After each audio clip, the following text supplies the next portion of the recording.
अब हमारा अगला टॉपिक है valence bond theory. So coordination compounds के अंदर बॉन्डिंग किस प्रकार की होती है वो एक्सप्लेन करने के लिए कुछ थ्योरीज प्रपोज किए गए, जिसमें सबसे कमांडिंग थ्योरी यानी कि बेहतरीन थ्योरी हम बोल सकते हैं बॉन्डिंग के हिसाब से, वो होती है valence bond theory. Now remember, valence bond theory is in association with the hybridization concept. अब हम वैलेंस बॉन्ड थ्योरी के कुछ अजम्पशंस यहाँ पे देखने वाले हैं। सो देखते हैं कि पहला पोस्टुलेट क्या है। अब देखें, जब भी कोई कोऑर्डिनेशन कॉम्प्लेक्स प्रोड्यूस होता है तो ये मेटल का दायित्व होता है। I mean, it is the responsibility of the central metal to provide the vacant d orbitals, which is just equivalent to the coordination number। अब और एक चीज आपको याद रखना है कि मेटल जो है s और p ऑर्बिटल का भी समावेश करेगा कोऑर्डिनेशन के वक्त, यानी हाइब्रिडाइजेशन के वक्त।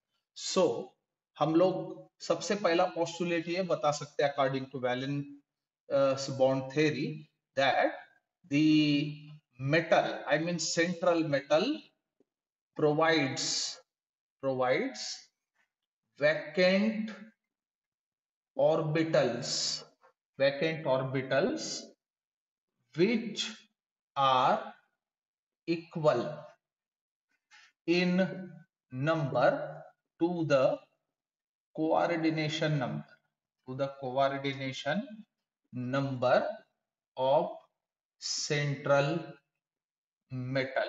यानी इसका मतलब ये होता है कि सेंट्रल मेटल का जो भी कोऑर्डिनेशन नंबर होगा कॉम्प्लेक्स के अंदर, उतने ही वैकेंट ऑर्बिटल्स मेटल प्रोवाइड करेगा हाइब्रिडाइजेशन में।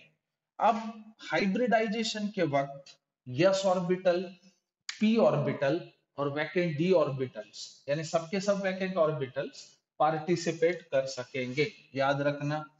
सो vacant S, P and D orbitals take part in hybridization, hybridization। अब जब वैकेंट ऑर्बिटल्स मिक्स करेंगे, हाइब्रिडाइज होंगे, तो डेफिनेटली हाइब्रिड ऑर्बिटल्स प्रोड्यूस होंगे। अब क्या होगा, लिगैंड्स अप्रोच करेंगे along with the field orbitals। So ligands along with field orbitals overlap with the vacant hybrid orbitals of metal to form a coordinate bond। ये एक चीज याद रखो। So ligands with field orbitals, with field orbitals overlap, overlap with the vacant, with the vacant hybrids, hybrids of the metal to form, to form a coordinate bond, to form a coordinate bond। ये चीज आप हमेशा याद रखें। अब एक काफी important चीज कि एग्जैक्टली डी ऑर्बिटल कौन सा है, यानी n-1d है या nd है, उस आधार पर दो किस्म के कॉम्प्लेक्सेस हम लोग एक्सप्लेन कर सकते हैं। याद रखना, if n-1d orbitals, orbitals are involved, are involved in hybridization, involved in hybridization, then the complexes, then the complexes are known as low spin complexes, low spin complexes। तब आप complexes को low spin complexes कहेंगे कब, अगर n-1d orbital hybridisation में participate कर रहा हो तो।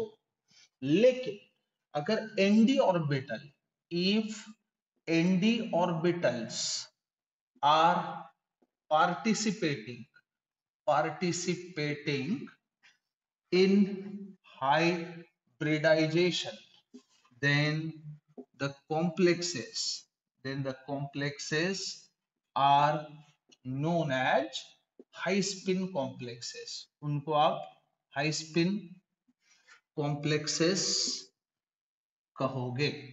सो these are some of the crucial postulates of valence bond theory.